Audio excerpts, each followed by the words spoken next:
사무엘 하 제15장. 그 후에 압살롬이 자기를 위하여 병거와 말들을 준비하고 호위병 50명을 그 앞에 세우니라. 압살롬이 일찍이 일어나 성문 길 곁에 서서 어떤 사람이든지 송사가 있어 왕에게 재판을 청하러 올 때에 그 사람을 불러 이르되, 너는 어느 성읍 사람이냐?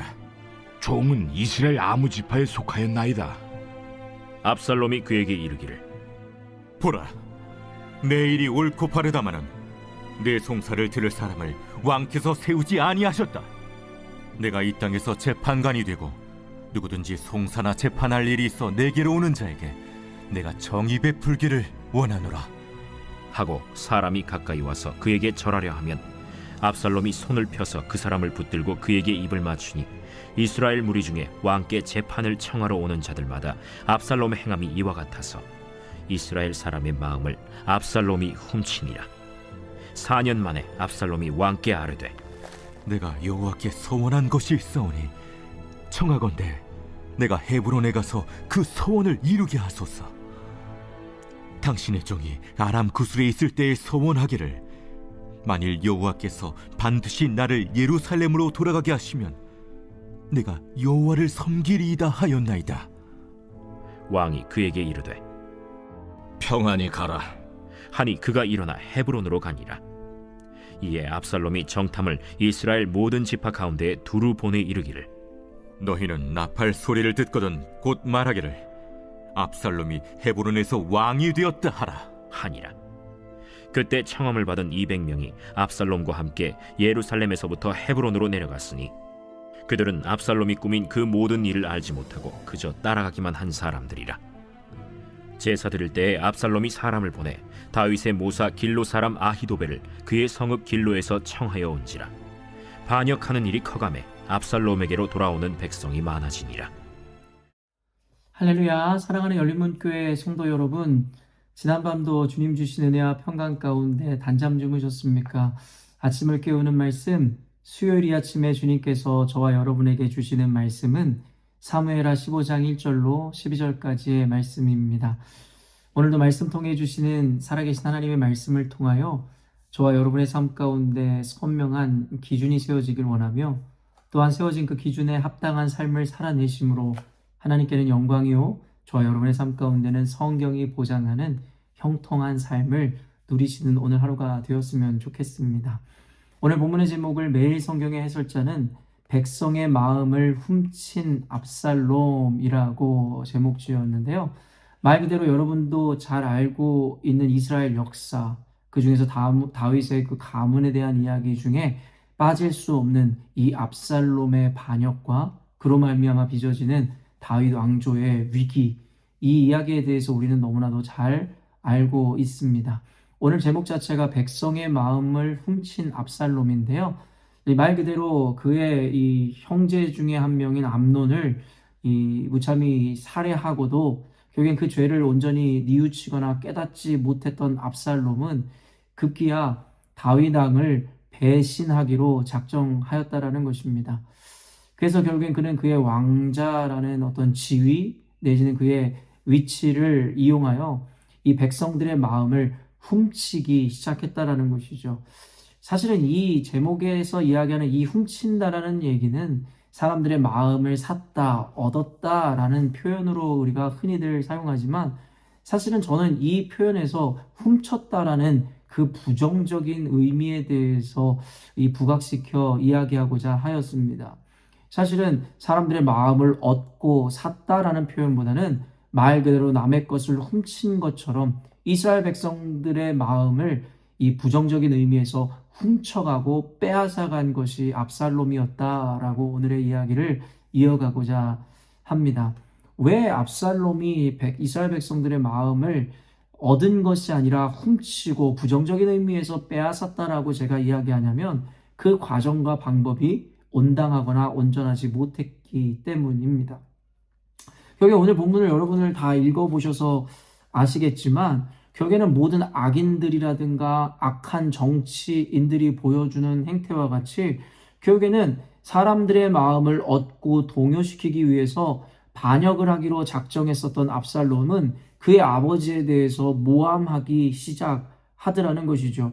무슨 말이냐면 어떤 억울한 일을 당했던 이스라엘 백성들이 왕에게 그것에 대한 판결을 받기 위해서 다윗을 찾으려 할 때마다 압살롬은 그 길목에서 그들을 불러다가 이와 같이 이야기하며 다윗을 모함하기 시작하는데요. 3절 보면 압살롬이 그에게 이르기를 보라 내 일이 옳고 바르다마는 내 송사를 들을 사람을 왕께서 세우지 아니하셨다 하고 이와 같은 거짓과 어떤 모함을 통해서 다윗 왕의 어떠한 이 권위라든가 그가 갖고 있었던 이 어떠한 위치를 빼앗기 위한 이 압살롬의 계획이 시작되었다라는 것을 우리들에게 보여주더라는 것이죠. 그러면서 이와 같은 모함과 함께 꼭 따라오는 이것이 무엇이냐면 바로 거짓되고 외식된 겸손과 사랑을 보이더라는 것이죠.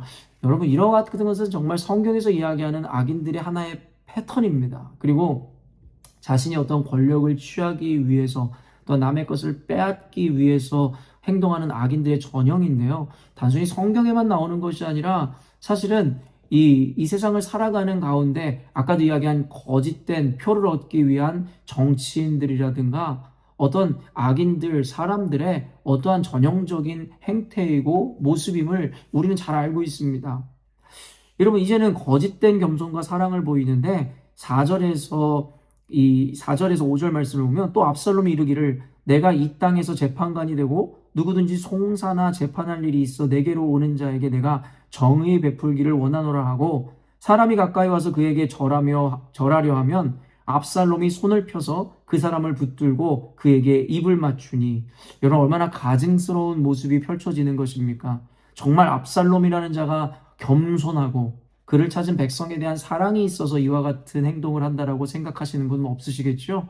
그에게는 자신이 이 재판을 할 자다, 정의를 베풀 사람이다라고 이야기하니 이스라엘 백성들 중에 사람들이 그에게 와서 그에게 절하려고 할 때에 압살롬이 어떻게 합니까? 손을 펴서 그 사람을 붙들더라는 거예요. 나에게 절하지 말라는 것이죠. 그러면서 도리어 그에게 입을 맞추어 그에 대한 존중과 사랑을 보여주더라는 것이죠.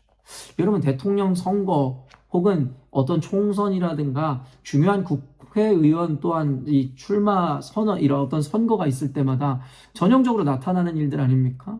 본인들은 보통 재래시장을 한 번도 찾아가지 않고 온갖 호화 생활을 누리고 백화점에서 쇼핑을 하던 자들이 그때만 되면은 이 브랜드 있는 옷들은 입지도 않고 어떻게 보면은 이 서민 코스프레를 하며 재래시장을 찾아가서 상인들의 손을 잡아주고 그들을 안아주고 물론 모든 정치인들에 대해서 폄하하는 것은 아닙니다. 그러나 이러한 같은 모습들이 영화화되고 희화화될 만큼 얼마나 많은 정치인들이나 사람들의 표를 얻기 위해 마음을 얻기 위해 거짓된 선동이나 거짓된 겸손과 사랑을 보이는 정치인들이 얼마나 많았습니까? 또한 리더들 얼마나 많았습니까? 오늘 압살롬이 그와 같은 행태를 그대로 보여주더라는 것이죠. 사람을 속이고 거짓되이 자신을 꾸며서 그리고 또한 선동하여 결국에는 이스라엘 백성들의 마음을 말 그대로 빼앗아가고 훔쳐가더라는 것이죠. 6절 말씀을 보니 이스라엘 무리 중에 왕께 재판을 청하러 오는 자들마다 압살롬의 행함이 이와 같아서 이스라엘 사람의 마음을 압살롬이 훔치니라. 사람들의 마음을 얻었다라기보다는 훔치고 빼앗아갔다라고 저는 표현하고 싶습니다. 왜냐하면 말 그대로 거짓과 선동으로 이루어낸 결과이기 때문입니다. 그런 다음에 이제는 스스로 왕이 되기 위하여 다윗 왕에게 거짓을 고하고 심지어는 백성들까지 속이는 모습을 보게 되죠.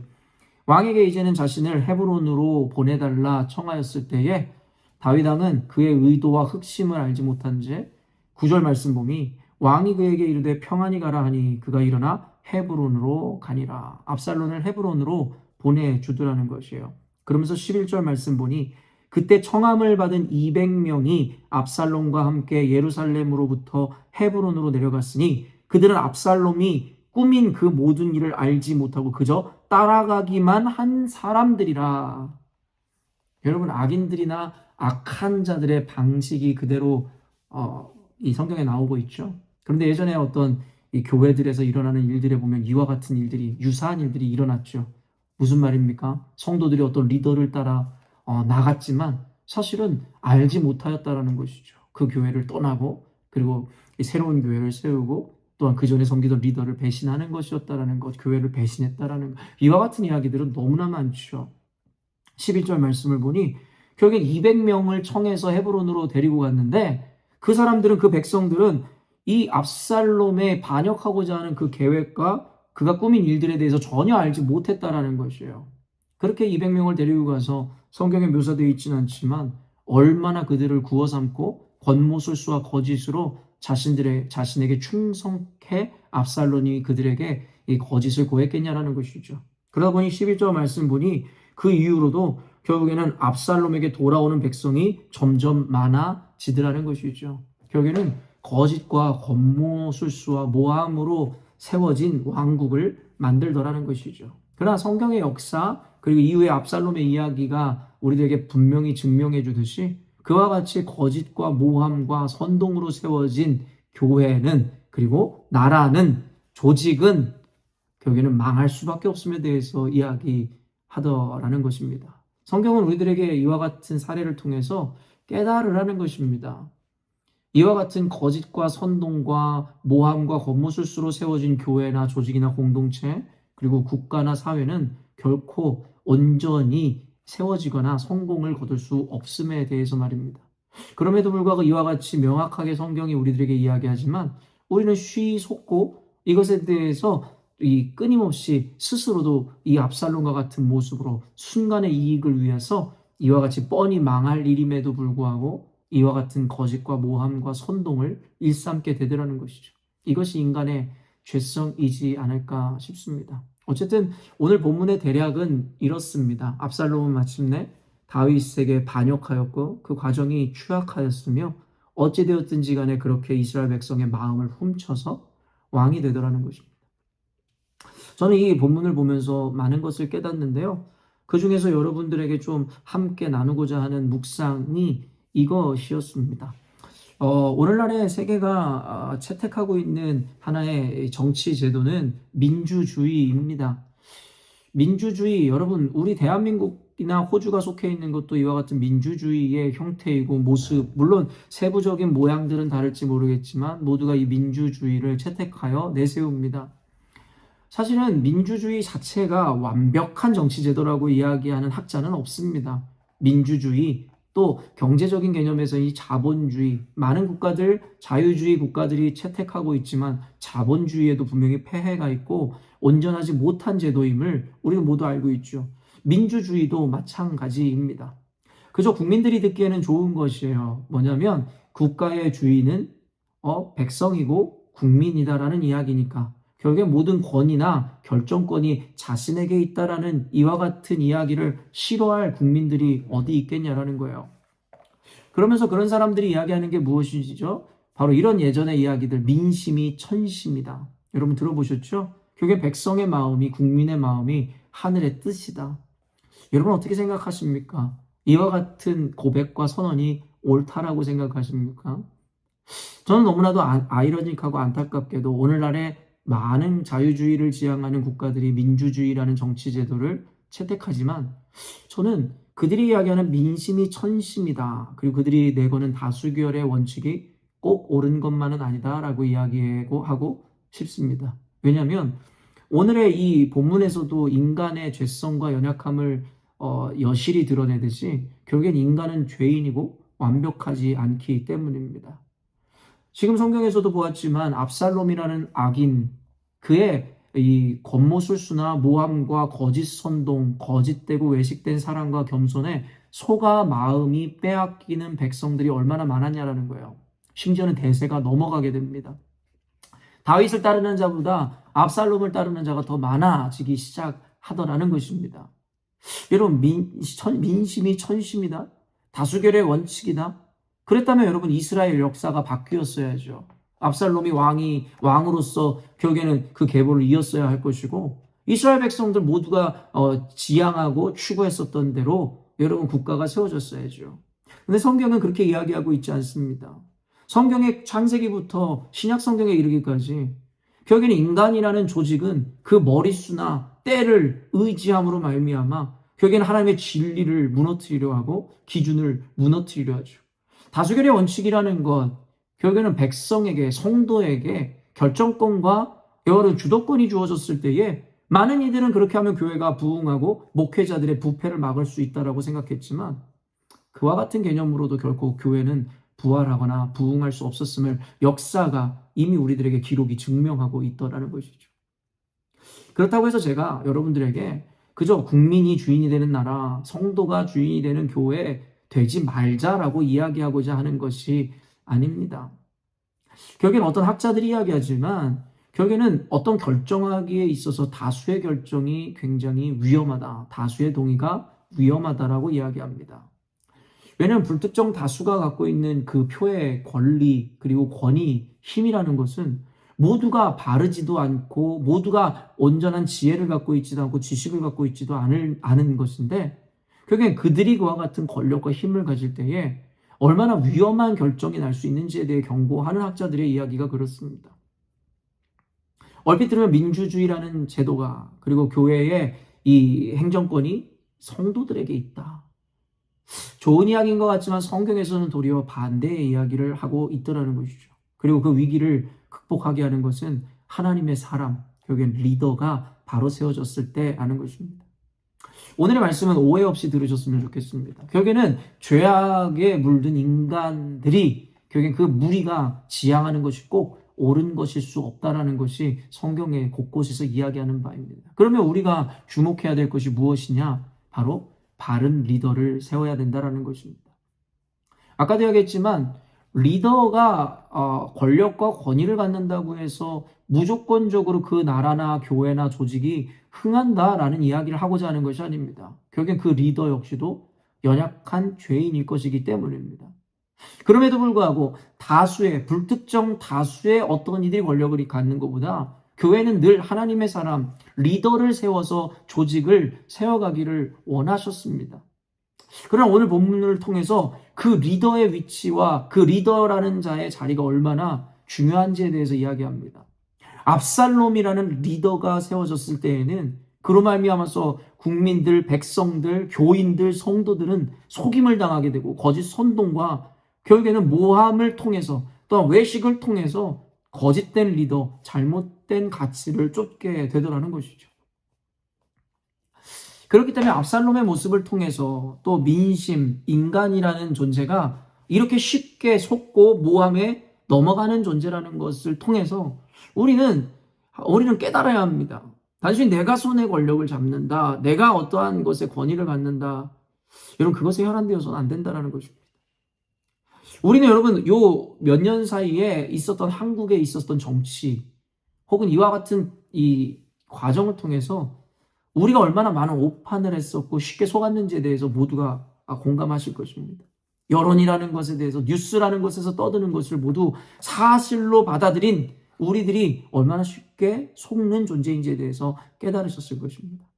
늘 이야기하지만 이것은 좌우 어떤 정치에 대한 이야기가 아니라 결국에 우리 인간이라는 존재가 얼마나 연약하고 나약한 존재인지에 대해서 여론에 속고 거짓 선동에 쉽게 넘어가는, 그리고 오늘 이 성경에서 이야기하듯이 압살롬이라는 악인의 선동과 모함과 외식에도 쉽게 넘어가는 것이 인간의 마음은 아니겠습니까?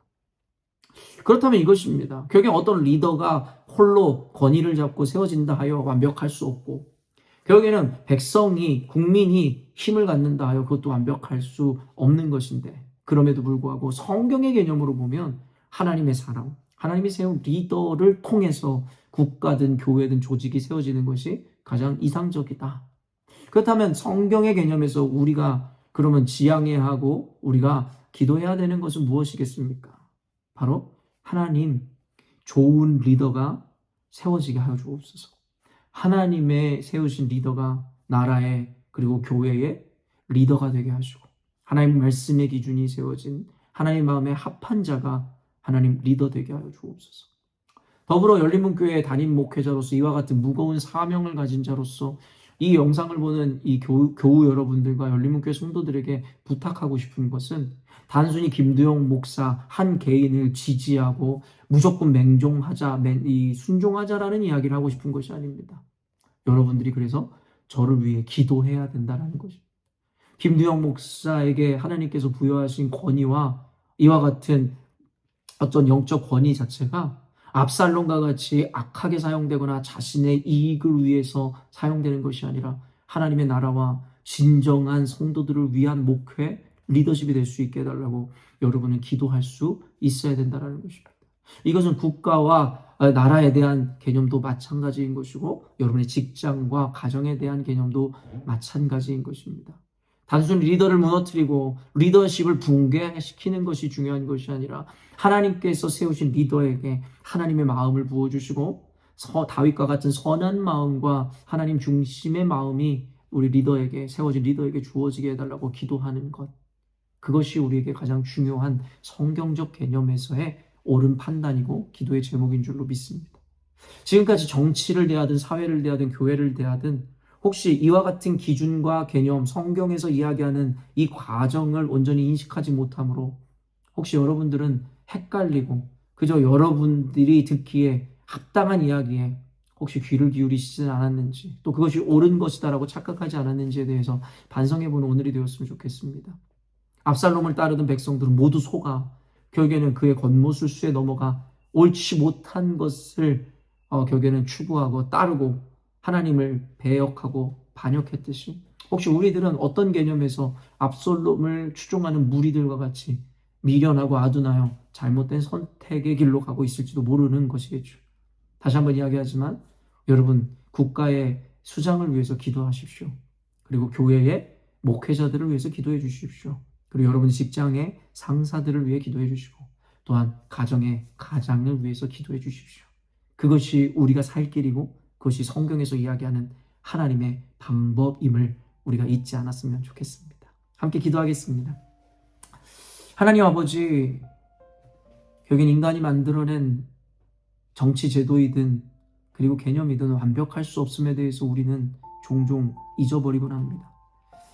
그래서 결국엔 인간이란 존재가 권력을 잡고 결국에는 다수가 원하고 추구하는 바가 옳은 것이다라는 착각에 속을 때가 너무나 많습니다. 그러나 인간이란 존재가 역사를 통해서도 얼마나 쉽게 속고 하나님 쉽게 넘어지는지에 대해서 우리가 모두 인정하고 있다면 그게 이와 같은 생각이 얼마나 어리석은지를 알게 됩니다. 오늘 말씀을 통해 하나님 압살롬이 거짓된 야욕과 목적을 위해서 사람을 속이고 모함하고 선동하는 과정을 보며 오늘날의 정치판이며 교회 안에서 일어나는 일들에 대해서 많이 생각해 보게 됩니다. 그동안 우리가 기준이 없으므로 사람의 홀리는 말이 쉽게 하나님 모함당하고 또한 선동당하여 교회를 때로는 리더자들을 또 국가 원수들을 하나님 아버지 위기로 빠뜨리는 자들은 아니었나 스스로를 반성해 보게 됩니다. 하나님의 방법은 리더를 위해서 기도하고 리더가 온전한 결정을 할 수 있도록 하나님의 마음과 기준을 품을 수 있도록 기도하는 것이어야 하는데 우리들은 늘 리더십을 무너뜨리려 하고 늘 교체하고 바꿔내려고만 하니 결국엔 우리들의 욕망이 민심의 악함이 결국에는 그 어떤 왕도 그 어떤 대통령도 그 어떤 목회자도 리더도 받아낼 수 없는 지경에 이르게 하는 것은 아닌 줄 하나님 오늘 말씀을 통해 겸손을 깨닫게 하시고 오직 하나님 앞에 하나님 세우시는 리더를 위해 기도할 수 있도록 주께서 겸손함과 바른 이 성경적 개념들을 허락하여 주옵소서. 이와 같은 마음으로 나아갈 때에 우리 교회를 또 직장과 가정과 사회와 국가를 하나님 기뻐하시는 하나님이 만드시는 하나님 그와 같은 조직체들로 이끌어 가실 줄로 믿습니다. 감사드리며 예수님의 이름으로 기도합니다. 아멘. 사랑하는 열린문교회 성도 여러분, 오늘도 하나님께서 허락하시는 가장 복되고 귀한 하루를 우리가 맞이하였습니다. 오늘도 허락하신 말씀을 기준 삼아 맡겨진 하루의 사명과 오늘의 삶을 살아내시면서 하나님께 영광이요 여러분의 인생 가운데는 성경의 말씀대로 살아내는 가장 복되고 귀한 하루가 되었으면 좋겠습니다. 아침을 깨우는 말씀은 내일 아침에 또 만나도록 하겠습니다.